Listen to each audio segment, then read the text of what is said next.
I can give you a couple of good examples. Um, Medically, uh, you wind up with some interesting ones. They usually don't happen right in front of you. You usually get a radio call, and then you have to rush and respond to the scene without looking like you're rushing. You learn how to walk very quickly and only sprint when you, for example, hit a corridor with nobody there. Um, we had a call once when I was working at a very large facility downtown. It was a bank and real estate complex. It had 6 buildings, sort of all like a smaller scale World Trade Center. Um, and we had what we refer to as the day from hell. Um, I had just grabbed my radio coming out of my morning briefing. And you always assemble your staff and you talk about everything that had happened the night before. And they had had a break-in and a fight between 2 rival groups of skateboarders the night before. And so I jokingly said, well, at least you guys got all the bad stuff out of the way. And not 20 seconds later, my radio goes and it says on West 37, there's a guy who just came in. He's got chest pains. He just passed out and he's not breathing. And you run, you move, because as a security professional, you are going to be the first one on scene. So I also teach first aid and CPR, but even I, as I was heading for the scene, drew a serious blank. I was trying to run through, what are your steps? I was keeping people updated. I'm at the West elevators. I'm moving up, et cetera. I'm on the floor, and I couldn't find them for 3 or 4 minutes. And there was a locked door in between me and one of the back areas. So I had to bang, bang, bang, bang on the door. And finally, after what was probably only a minute or two, somebody came, let me in, and directed me to where this gentleman was on the ground. And at this point, he was almost gray. And I sort of mentally thought, uh-oh. The great thing then is I actually heard voices. It's not something that you would normally advertise, but it was the voice of one of my Toronto EMS trainers. And her name was Jill, and I could hear her saying, okay, scene safety, move everybody away. Now you're going to do your assessment. Do your initial scene size up. What's going on here? And I was able to very calmly, more calmly than I felt, say, did anybody see him go down? Right? And what happened? And they said, yeah. He said, I can't breathe, and he grabbed his chest. So fairly obvious at that point, what's going on. And then he hit the dirt. Did he hit his head? Yes, I think so. Like he really, okay. 911's on the way, because we looked into the dispatch center and Sylvia, our dispatcher, gave me the thumbs up when I was on the way out the door. Great, you're only as good as your dispatchers. Be nice to them. And we started CPR in rotation, and it turns out that nobody in that entire firm, it was a legal firm, had ever taken first aid or CPR training. And I was able to direct them without patting myself on the back at all, because you really don't feel like that afterwards. You're thinking, what could I have done better?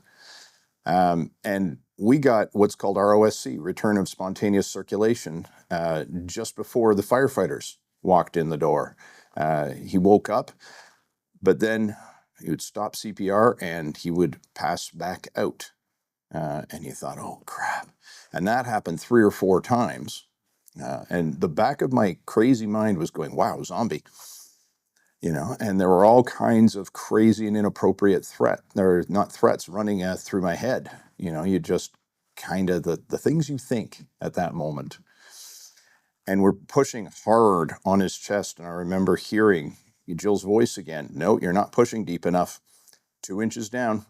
Yes, you're going to hear bones cracking. And it was just like she'd said. It sounded like somebody cracking their knuckles over and over and over again. And that is tiring. Try doing that for even 2 minutes. And it is exhaustive. You are mentally exhausted. You are definitely emotionally exhausted. And when the firefighters got there, one of them just sort of bustled me a little, and said, hey, you got to move. and all I could do was sit back on the floor and try to catch my breath. And they attached the defibrillator, and this is another one. This was fairly early on. This is in the 1990s, before defibrillators really got prevalent. And they gave him 3 rounds of shocks. The paramedics arrived, gave him epinephrine, started the whole sequence. And all I can remember is sitting there on the floor thinking, yeah, you know what? Not bad, buddy. You did okay. But most people don't give themselves that credit at the end of an incident. You have to be able to sort of, I guess, pat yourself on the back and say, you know what? Not bad, man. Not bad at all. From what I understand, he made it to the hospital, and his family was there, but he did, in fact, never come out of the hospital. But even with that, knowing that, what, his family got to see him at the end, you have to take your little wins where you can, because security is not about wins. Very often, as a security professional, your biggest mental complaint to yourself will be, does no one appreciate me? Because your bosses all have their agenda and they're trying to get out in front of this incident, and they're, worried about the public relations, and, some other people want to interview you to see what they could have done better, what policies need to be put in place to cover their backsides down the line. And you're thinking, yeah, I should get a pay raise out of this. No, you might, stand up with your security firm and they might give you a nice, award, et cetera. And maybe something, some firms are better than others. But generally speaking, you report back, you might get a couple of days off to, recover from the incident. But generally speaking, you're right back at work doing the exact same thing again. And, it strikes me how common these sorts of incidents are, and we don't really hear about them until we've lived them. And once you live them, the scales kind of get pulled away from your eyes, and you hear all the time, so-and-so having a heart attack, such and such having another incident, a car wreck, etc. And you sort of become aware of it, and you think, okay, I guess I just wasn't hearing about this before. I'll give you another one, where I was teaching a first aid and CPR class, and I was eating a samosa. And someone in the class said something funny, and I wish I could remember the joke to tell you. But right as I flicked that last of the samosa into my mouth, I laughed. And you can guess what happened. Whack! The samosa landed right at my brachial apex, which is about the worst place you can get an obstruction.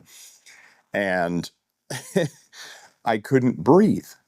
And I remember thinking to myself, aren't I the one that's supposed to be saving people? Wow, this is going to be a really embarrassing way to die. And the vision started clouding in from the corners, and I thought, oh crap. And it hurt like heck. It was really painful. Stuff's not supposed to go through there except air. And I remember thinking what they taught me on the first day of first responder class. Air goes in and out, blood goes round and round. Anything else is very bad. Thanks, Mike. In any case, I thought, well, the air's not going in and out. I guess this is how I die. And finally, the same guy who told the joke looks up from the back of the class, and he got all wide-eyed. And he looked at me, and I could tell he understood what was going on finally. And this is, 30 seconds later. But I looked at him and went, mm-hmm. And it was about only the sound I could muster at that point. And he rushed from the back of the class, immediately. And the only thing he did wrong is he didn't ask me for permission. I'm not going to sue him. And you can tell by the fact that I'm sitting here telling the story that he was able to accomplish the Heimlich maneuver. He got his hands around me, and I could feel him landmarking. He used my ribs, got his hand in there, and he pulled. Like he didn't have a little one, he whack, got up in there. And on the first pull, he got that sucker out. So he saved my life. And the next day, I showed up with a $100 Tim Hortons card, just to make sure that he knew. But it takes you about 20 minutes to recover from a choking incident. And I learned from that not to try to get my patients to speak after they've had an airway obstruction. They can't speak, and it's extremely painful still. Their throat is rubbed raw. I know this from personal experience. So I was able to take a learning moment away from that. But about 20 minutes later, when I could finally speak, I looked up to him and, I said, "You pass." So he did a great job. And afterwards, when we were doing a debrief, we were talking for a bit, letting him know how much I appreciated him, of course. Um, and he says, I think I was most terrified after I got it out. And that's right. Most of the time when you're responding, you don't have time to be scared. And he had an entirely appropriate reaction. It was absolutely, you know, obviously one of the best moments of my life when that sucker came out. So be aware it can happen anywhere, anytime, and it can be just as major as a myocardial infarction, which is, very serious heart attack, or it can be as mundane as a silly instructor laughing while he's eating a samosa, and that sort of stuff. It really does cover the range of incidents that you can have. I'm going to give you another serious one now, and I'll try not to go into too much detail here. Bomb threats are never, ever real. And I'm over exaggerating because obviously some bomb threats in the world are real. And we had one that wound up being real. When I was working in that same bank complex, we got a phone call. Again, Sylvia at dispatch was suddenly snapping her fingers at us and pointing at the phone. And so we went to the other phone in the room and we picked it up, and there was this guy saying, "I'm not going to tell you where it is. I might be crazy, but I'm not stupid." And after a little bit, Sylvia was keeping him on the line, really nice and calm. She was being non-judgmental. She was just saying, "Okay, I hear you." And she was asking him, "So why exactly did you place this bomb in our complex?" And he slipped and he said the name of a legal firm. And he used a fair bit of profanity against them, which I won't repeat here. But he made it very clear that this was who he had a grudge against. Now, there wasn't any specific verbiage that you could listen to on the call, and I'm going into retrospect, obviously. In the moment, I was kind of catching up to Sylvia and going, "Oh, crud, that's a bomb threat." So we went through our procedures. We immediately went on the air, and we called that a code black where we were. And you heard code black, code black, code black on your radios, and you turned all your radios off. And either you used a landline to call the security command center, or you walked to the security command center to find out what was going on. And bit by bit, people started calling in from the front desk, from the other buildings, et cetera, saying, "Hey, what's going on?" Some other people came walking back into the command center. And so we were able to call the receptionist at that firm. And she was remarkably cool. And I suppose, again, it just hadn't caught up to her, or she was very well trained and had thought through what she would do if that ever happened. And we said, "Is there an orange backpack sitting in amongst your reception area or anywhere else?" No, nothing in the reception area.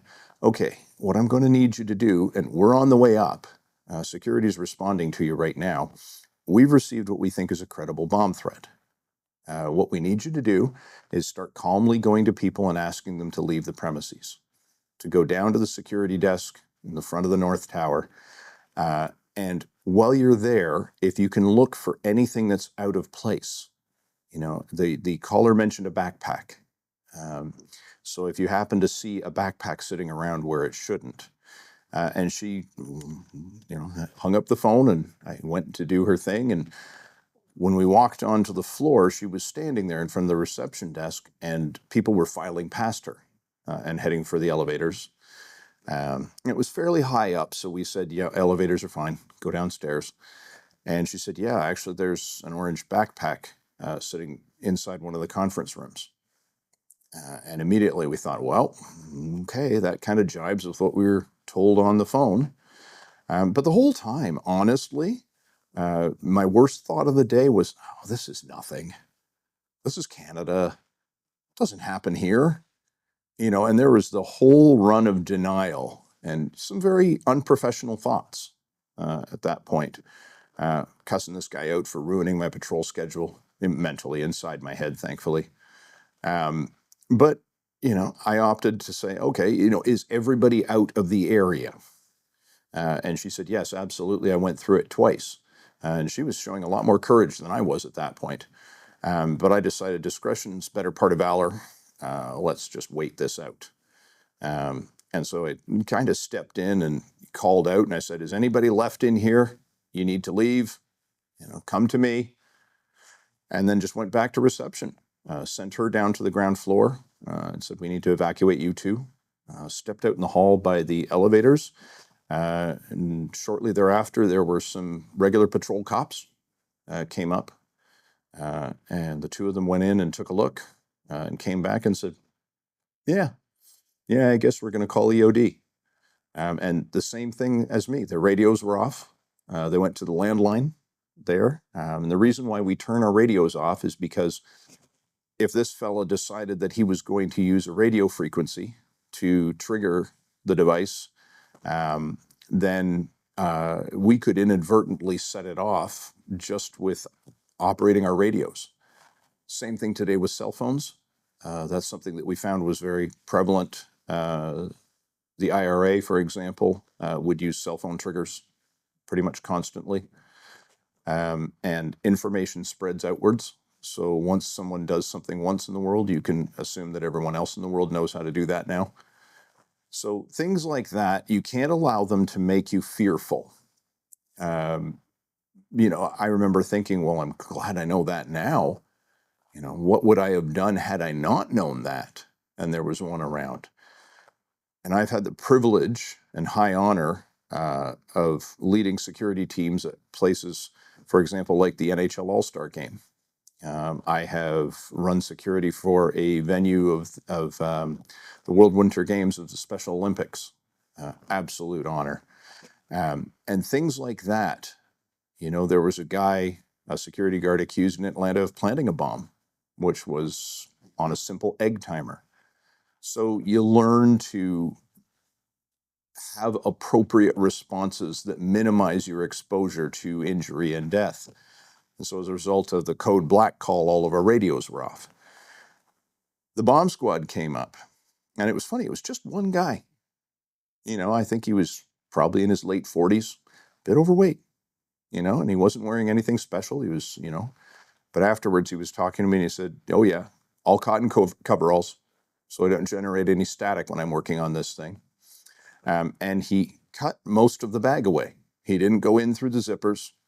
He just removed the fabric around, and he stepped back up at one point out of the conference room, and he gives a thumbs up to the beat cops that are still standing there, and they say, "Uh-oh, okay, we need to start evacuating the floor above and the floor below." So at that point, you knew, oh, this is real. Oh, wow. Holy cow, there's actually a bomb in that backpack, and this guy left it there intending to have it either really scare the heck out of us, mission accomplished, or to have it actually detonate at a certain point because he had this grudge against this law firm. And so, I stepped out and went to the reception area again and called the command center and said, Sylvia, we got to evacuate and I said the 2 floors below and the 2 floors above, just to be on the safe side. And they started that evacuation. And what the excuse they gave people was that, we've been asked to do this by the police. We don't really have any facts right now because you don't want panic to spread. It turns out it did already. Some people from the law firm had the idea what was going on, and they started speaking to their friends from other firms, and next thing you know, the news vans are there, etc. And so when I learned that, I decided that I was going to leave the scene because the cops have got it. They don't need me. I remember thinking to myself, why are you even here? There's an actual bomb. How about discretion being the better part of valor, and we go down to the lobby and start managing people? So we started figuring out, other conference rooms in other buildings where we could take people. We started talking to them because a lot of them were saying, well, I'm just going to go home. I'm not going back up there today. How can I get my stuff? One lady had come down without her shoes, and I remember kind of thinking to myself, well, that was silly. But people do all sorts of stuff under pressure, and I guess that was her reaction at that point. So the police eventually did what they call a render safe. I don't have the details. The bomb squad is not going to brief a security guard on what they did. So the EOD guy did come down at one point, and he talked to my desk officer before leaving, and Dean was able to tell me, hey, this is what happened. He says that the device is now rendered safe, but that nobody's to go back onto those floors until they're able to safely retrieve the device and take it off site. And he said they're not going to do that for a little bit. It takes a while for the EOD van to get there, I guess. And just a plain old big van. It looked like a freight van, had no markings on it, nothing. And a couple of like ETF, SWAT, for those of you with different designations, guys got out, and they were carrying this, looked for all the world like a wicker basket. And I thought, what the heck is that? They disappeared into the elevators, and a little while later they came back down with it. And one of them went by me and said, all clear, device is leaving site. And they went through all the back corridors and everything. They didn't go into any public spaces, etc. And we had to lead them through there because obviously they don't know where all of our underground tunnels, etc. are. And at one point there was this great debate because we had a bank vault down in one of the sub-basements. And the path we were taking them through was going to lead them right by the vault.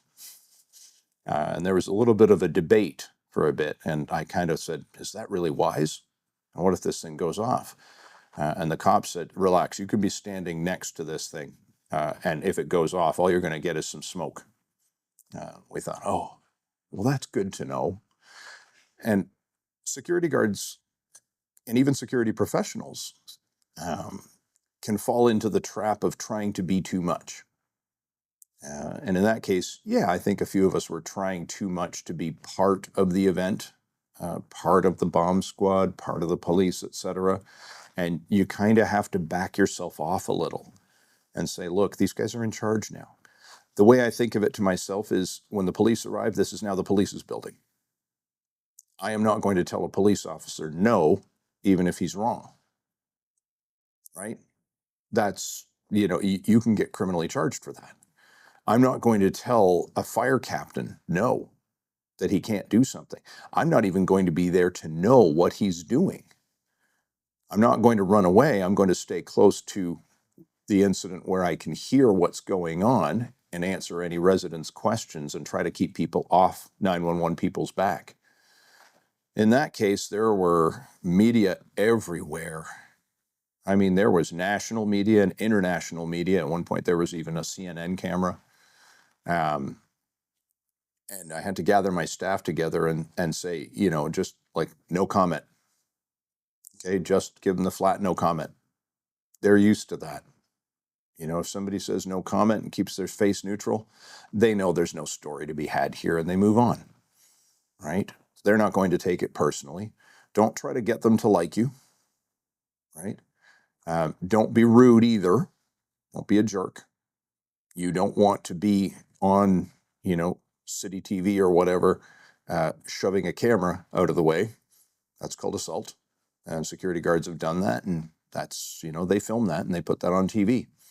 So you need to be very, very neutral in situations like this. You could say, I'm sorry, ma'am, no comment. Right? And that's what my guys did all day.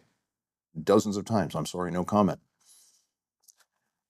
At the end of the day, the police caught the guy. He was, I think, out in Oakville or something like that at that point, and they caught him after a few days. And we didn't hear anything else about it. A couple of years later, I remember seeing in the paper that, he had been convicted in a court case of inciting panic and a whole bunch of other charges. And that's another thing. You're not necessarily going to get resolution from an incident. If you're lucky, a kind police officer or somebody who works in your building may come and brief the security staff, or may, make a couple of offhand comments to you long after the incident is resolved. But that's pretty rare, and it can feel very frustrating to feel completely left out of an incident because, a lot of people join security so that they could help people, so that they could solve these incidents. And I want you to kind of modify that thinking a little. If you handled the initial problem and keep things calm and minimize, casualties until 911 can arrive, you have done a fantastic job as a security professional. I'm going to give you one more. And this one was an off-duty moment, and it's a dum-dum moment. I was fairly young, still thought I was going to save the world. And there is absolutely nothing wrong with feeling that way. Even sometimes at my age, after an incident, I think, oh yeah, okay, that's why I did this job. I was coming to work, and I saw a guy come running out of a store. This is on Yonge Street in Toronto. And he was stuffing a gun into his waistband. And I heard some screaming from inside the store, and I thought, whoa, robbery. And instantly, my TV cop personality kicked in. I yank open the door to the store. You guys okay? Okay, call 911. And I took off running after him. There was my first mistake. Please don't chase people with weapons. Call the police. Give them a great description. Tell them where he was going and what he did. And then stay there and help reassure the victims of the crime. Tell them it's okay, he's gone. The police are on the way, right? Well, I decided that I was going to indulge my inner action hero, and you can see how I feel about that today. And I chased him across Yonge Street and there's a mall on the other side. And it's a very, very, classic mall. It has these great long marbled corridors where the stores come off. And I went belting through the door after this guy. I didn't stop. I didn't check around the corner to see if he was ready to shoot me right there. No, I just flew right through like a superhero. And about 20 feet down the hall, he had stopped. And you can see the terror this induces today. And he was trying to get his gun back out of his waistband. What I was saved by was the fact that he wanted a gangster gun. So he had the 50 caliber Desert Eagle that all the real badasses carry. And I have shot that weapon at a range. And I will tell you, it is very, very hard to put more than one shot accurately where you mean it, because it has such a recoil. It feels like it's going to tear your shoulder out unless you have perfect technique.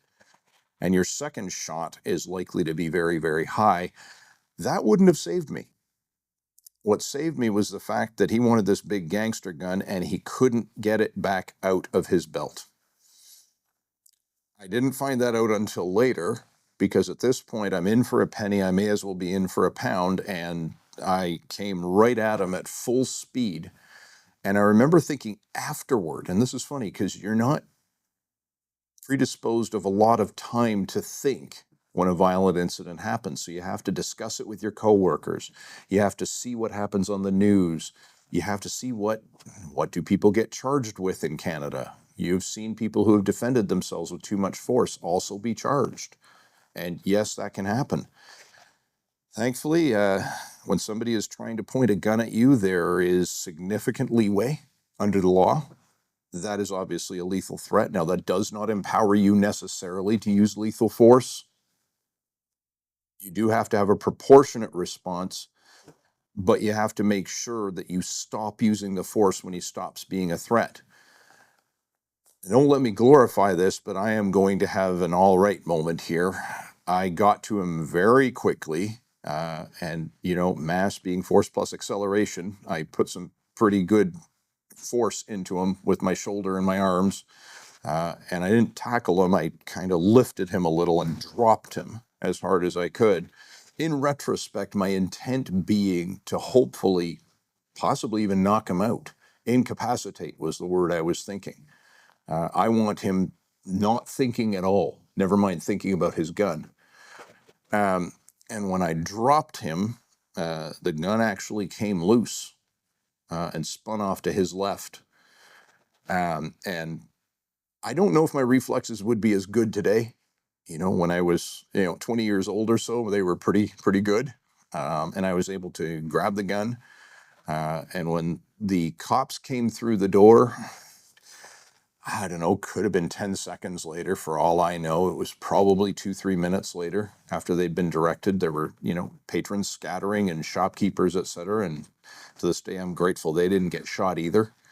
I'm grateful the gun didn't go off when he landed on the floor that hard. And he is more or less dazed. He's actually got his hands up at this point, but his head is kind of lolling and his eyes are unfocused. So you have to be able to say to yourself, yeah, that threat's temporarily over. But I still grabbed the gun, checked the safety, kept my finger off the trigger. You never, ever put your finger on the trigger of a weapon. If you do this, it is to shoot something or someone. So your finger always lays up beside the gun.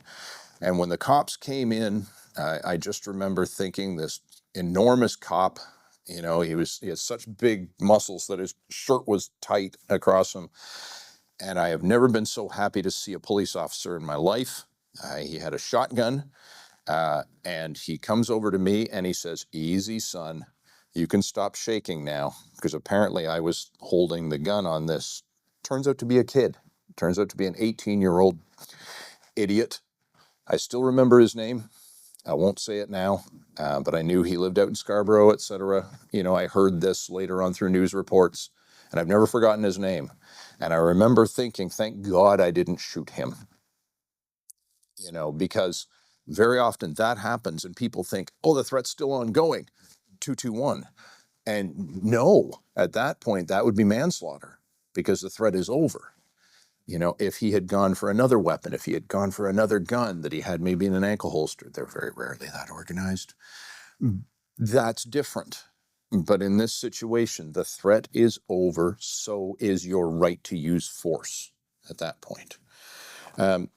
Later on, if you take some advanced security courses, you take defensive tactics, you take handcuffing, even tactical communications courses, if you can get your hands on them. They will teach you what to say to override your fear and to program yourself to stop that response. I didn't know any of that at that point, and so just for the grace of God, I didn't shoot him. Nobody else got shot.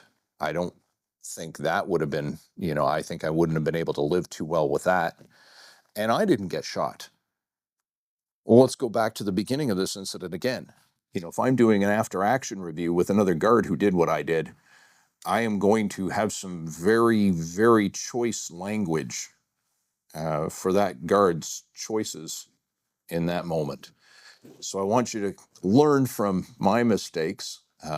Please, please, please just stay with the victims of the crime. Reassure them. Wait for the ambulance to show up and hand them off. Give some really good information. If you can give a really good description of somebody, facial hair is a great one. Because very often when these guys are running, they will change their top layer. They will shuck a jacket. They will, grab a shirt from underneath. And then all of a sudden, now you're looking for a guy in a yellow shirt instead of a brown jacket. They will ditch a hat, things like that. But they're not going to change their hairstyle, their facial hair. And very often they're not going to change what they're wearing on their lower half, pants, shoes, etc. So even if they're running away, which is the norm in this case, you can get a pretty good look. And in this case, I would have said Caucasian male, 5'6", wearing a yellow 05 shirt with baggy blue jeans and white sneakers. And that would have been a great description. That would have been fantastic. So, again, I want you to kind of learn from what happened to me when I hadn't had really good quality instruction yet. And I'm glad you're here. I'm glad that you're taking the time to learn these modules, not just skip through them. I'm glad that you're taking the time to think to yourself, okay, what does that mean to me? How am I going to apply this in that quarter second of terror when you realize what's happening?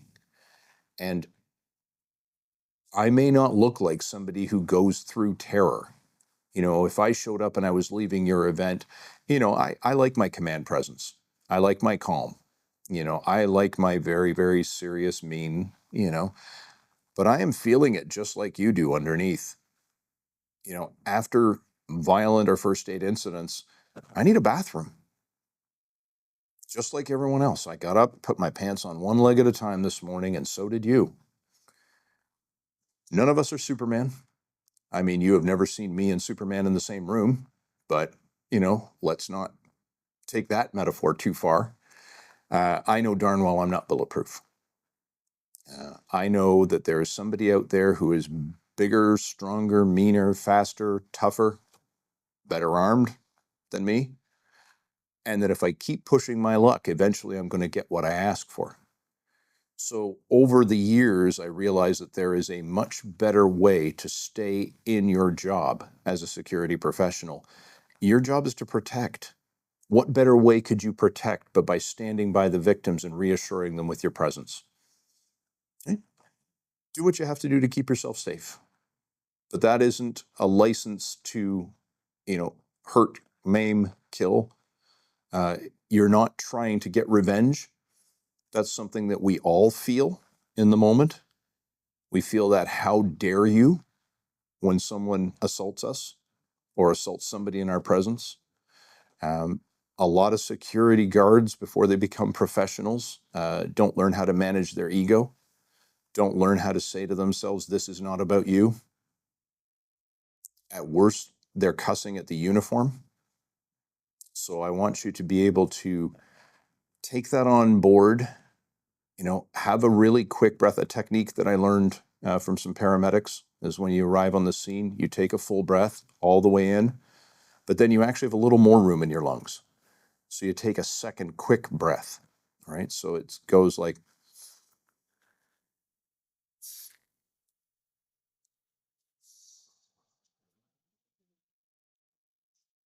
you're going to feel silly, but I want you to try that now a couple of times, and you're going to be surprised. You're going to feel that sense of calm. You're going to get your smile back. You're going to be able to manage the next 30 seconds. And that's all you have to do. Make a really good 911 call. Reassure the people, the victims of the crime, that you're there to help them. You're going to take care of them until 911 gets there. And try to tell them a little bit. Hey, there's going to be a lot of chaos, a lot of flashing lights, a lot of sirens. You're going to meet a lot of people really fast. You're going to meet police officers, you're going to meet firefighters, you're going to meet paramedics. And if they're wounded, tell them you're going to meet a lot of really cool nurses. Don't worry, we're going to take good care of you. I got you. So I don't want you guys to go too much into the glamour aspect of the stories I tell. The intent behind these stories is largely to teach you what not to do in the beginning, but also to teach you how to maybe adapt some of that. We'll call it bravery, because bravery isn't the absence of fear. Bravery is doing what you're supposed to despite being scared to death. And I can tell you I was scared to death in every one of those incidents. But I had some really good training. Thankfully, I was able to remember my training and not make any incidents any worse. So I hope that you have a wonderful, long, and boring career, that you have absolutely no great stories at the end of your career.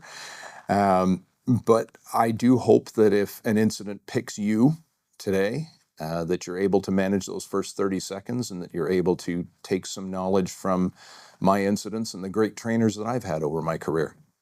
Thanks for listening.